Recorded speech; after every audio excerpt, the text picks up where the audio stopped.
Assalamualaikum warahmatullahi wabarakatuh. Yang terhormat para tim reviewer LPPM Universitas Muhammadiyah Gresik tahun 2020, berikut kami akan menyampaikan hasil penelitian tentang pengembangan buku ajar pendidikan bahasa Indonesia berbasis mahasiswa berkebutuhan khusus oleh tim satu Al-Fakhrul Masubaktiar sebagai dosen, yang kedua dibantu oleh tim mahasiswa Siti Aisyah, dan yang kedua adalah Fatma Hajar Islamiyah. Alhamdulillah yang Mbak Fatma Hajar ini sudah dinyatakan lulus dengan predikat sangat baik, yaitu sebagai mahasiswa berprestasi Universitas Muhammadiyah Gresik. Oke, kita awali dari pendahuluan. Saat ini memang sangat dibutuhkan buku-buku ajar inovatif yang dapat diterapkan bagi mahasiswa berkebutuhan khusus di perguruan tinggi.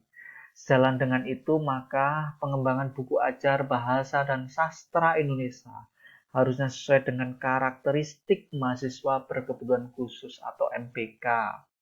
Dari sini kita bisa merumuskan masalah, yaitu bagaimana mengembangkan buku ajar pendidikan bahasa dan sastra Indonesia berbasis mahasiswa berkebutuhan khusus untuk mahasiswa PGSD Universitas Muhammadiyah Gresik. Adapun tujuan penelitiannya adalah yaitu mengembangkan buku ajar pendidikan bahasa dan sastra Indonesia berbasis mahasiswa berkebutuhan khusus untuk mahasiswa PGSD Universitas Muhammadiyah Gresik. Oke, kita lanjut, yaitu terkait dengan metode penelitian.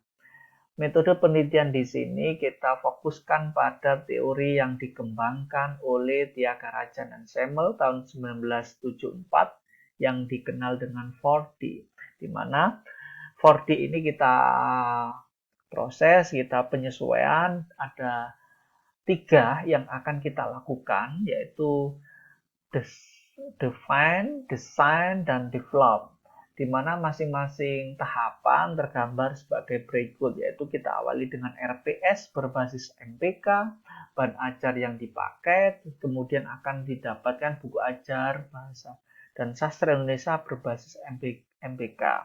Dari sini kita awali dengan desain. Kemudian dari desain awal buku inilah akan didapatkan sebuah draft yang pertama. Draft yang pertama ini akan kita lakukan validasi. Dari sisi apa? Dari sisi validasi isinya, bahasanya, penyajiannya, dan kegrafikan. Dari hasil validasi kita lakukan revisi. Kemudian dihasilkan sebuah draft yang kedua. Dari draft yang kedua buku inilah yang kita uji cobakan secara terbatas. Kemudian ada revisi, validasi, dan akhirnya didapatkan pada draft ketiga, yaitu model final buku ajar bahasa dan sastra Indonesia berbasis MPK. Dari kegiatan metodologi penelitian yang kita lakukan dihasilkan: 1.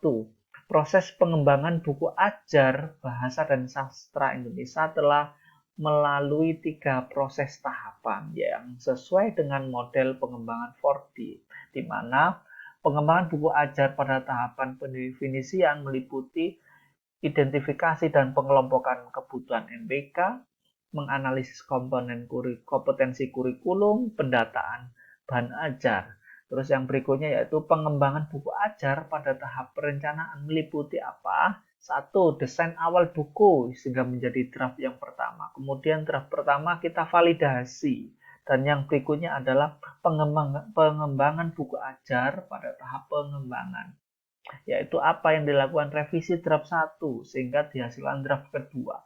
Kita uji cobakan secara terbatas sehingga direvisi yang kedua sehingga dihasilkan pada draft yang ketiga. Draft yang ketiga inilah yang kita uji coba secara terbatas sehingga ada revisi dan akhirnya menjadi sebuah final, yaitu buku ajar bahasa dan sastra Indonesia berbasis MPK. Sedangkan untuk hasil luaran lainnya adalah 1. Artikel alhamdulillah sudah dalam proses terbit, terus ada buku dan HKI. Kiranya ini yang bisa kami sampaikan. Cukup sekian, terima kasih. Wassalamualaikum warahmatullahi wabarakatuh.